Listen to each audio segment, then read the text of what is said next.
Delmer, correspondent of the Daily Express in Berlin.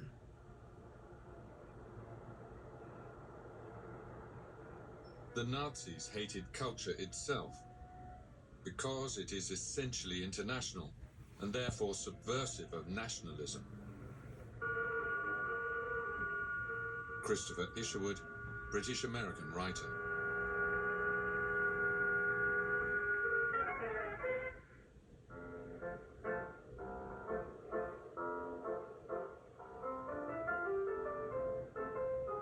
In the 1920s, Berlin was ahead of everything that was known as new in our field. It had everything. Reinhardt's great theatre, great film studios, great films. The most beautiful bars and restaurants, including gay bars. Berlin was productive and rich with ideas, rich in ideals, and at the same time practical, a combination never achieved before. Marlene Dietrich, actress and singer, memoirs.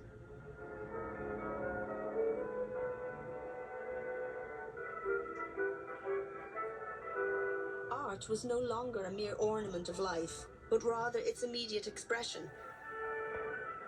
Cubism, futurism, expressionism, whatever you want to call it, this is how we were. This was our world. So shaken and shocked that everything was upside down. Surrealism? Of course. What else? Vicky Baum, writer and journalist.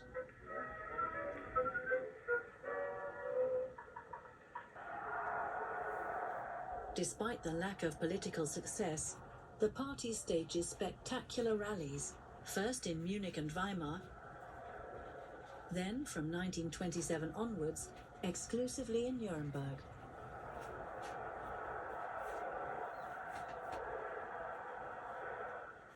Diary, Nuremberg, August the 4th, 1929. A stampede of people that exceeds our wildest hopes. Outside, the drums are already booming. Torchlight processions, endlessly long. Joseph Goebbels, NSDAP leader of Berlin. August Kubitschek.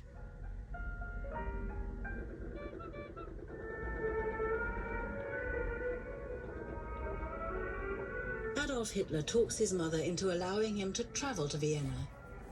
He wants to apply for admission to the general painting class at the Academy of Fine Arts.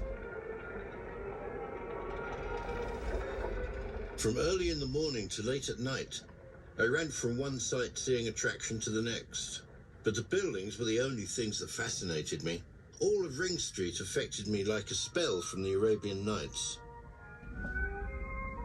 Adolf Hitler, Mein Kampf.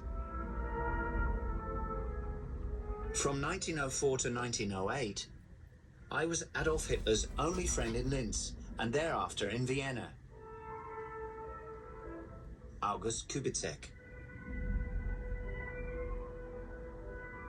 Hitler, who later, in the opinion of a few art experts, was not entirely untalented, manages to pass the first selection, but is turned down after the second. The oldest film recording made in Austria-Hungary was shot by foreigners, the Lumiere brothers. It shows Vienna, the capital of a multinational empire, in the year 1896.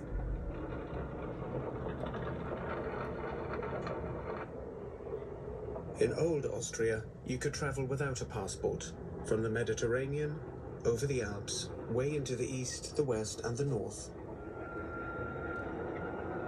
Oskar Kokoschka, painter and writer.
It was the golden age of flight, from the last golden age of man. There was a lot more plans for them, and I'm sure it's why them and Tesla were both silenced. But these airships, and flight in general, was around a lot longer than we've been told. The old world's infrastructure was built for it, with these mooring stations all over, being able to dock and unload with ease. And they were on their skyscrapers, their buildings, their towers, and even boats. These mooring stations could be built anywhere, in the middle of nowhere, without the hassles of an airport. I do believe this was a big reason why the skies were whited out and clearly altered in most of the old world photos we see. Because look at what we do see the world over when they're not altered out skies. You can see clouds, you can see airships all over. The versatility and uses of these airships were endless, from construction, search and rescue, stealthy raids, nighttime reconnaissance, and a flying aircraft carrier, capable of both launching and then landing the aircrafts back on them. And yet the only thing we're taught about them is that one false flag known as the Hindenburg, the whited out skies of the history that is nothing more than a set of lies agreed upon. Question everything. Andy, do you feel that the public has insulted your art? No. Why not?